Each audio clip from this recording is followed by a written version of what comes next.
তাহিরপুর দাঁতপুর গ্রামে শিবের গাজন উপলক্ষে আমরা সেদিন গিয়েছিলাম। তো সেখানে আমরা রাত গাজনের দিনে গ্রামের সকলেই আমরা সেখানে উপস্থিত হয়েছিলাম। এবং এই রাত গাজন দেখতে বাইরে থেকে যে সমস্ত অতিথিরা আসেন, তাছাড়াও গ্রামের সকল মানুষ সেই দিন এখানে উপস্থিত হন। সব থেকে সুন্দর মুহূর্ত এই 4 দিনের মধ্যে রাত গাজনের মুহূর্তটা। সেখানে সকলে সমবেত হয়। এছাড়া বাবা বানেশ্বরের পুজো, এবং সেখানে 1 ঘন্টা প্রায় পুজো হয়। তো আজকের এই ব্লগ ভিডিওটা সরাসরি রাত গাজনকে উপলক্ষে করেই। গ্রামের সকল মানুষ এই রাত গাজনের দিনে প্রায় ঘন্টার পর ঘন্টা প্রতীক্ষা করে এই আনন্দ উৎসবে সামিল হওয়ার জন্য। তো আপনাদের সাথে শেয়ার করছি। ভিডিওটা কপিরাইট ক্লেমে মিউজিকে ধরছে বলে আমরা বারবার করে চেষ্টা করছি আপনাদেরকে শেয়ার করতে।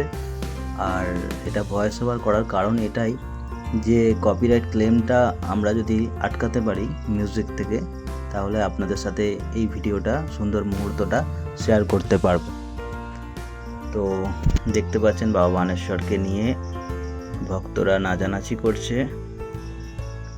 তো মুহূর্তটা বেশি সুন্দর। আর সেদিনে আকাশটা বেশ ভালোই ছিল, বৃষ্টি হয়নি, তবে একটু গরমও প্রচণ্ড ছিল।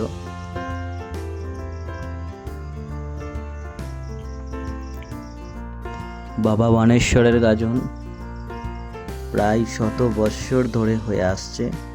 এই গাজনকে উপলক্ষ করে মানুষের যে উচ্ছ্বাস এবং ভক্তদের যে আনন্দ বাবা মহাদেবের প্রতি, সেটা আমরা দেখতে পাই।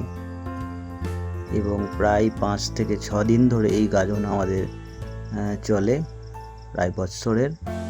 এবং জ্যৈষ্ঠ মাসের শেষের দিকে এই গাজন হয়।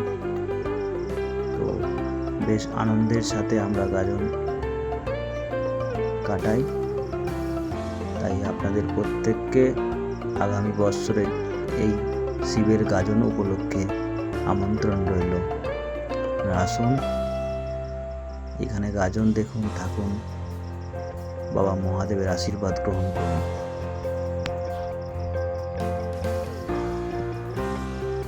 বাবার অসংখ্য ভক্ত এবং সেই ভক্তরা এই গাজন উপলক্ষে তারা আনন্দ করতে সামিল হয়েছে। ভিডিওটি মনোযোগ দিয়ে দেখার জন্য আপনাদের অসংখ্য ধন্যবাদ। প্লিজ লাইক করুন, ফলো করুন আমাদের পেজটিকে এবং শেয়ার করে পাশে থাকুন। Thank you. রাত গাজন শেষে বাবা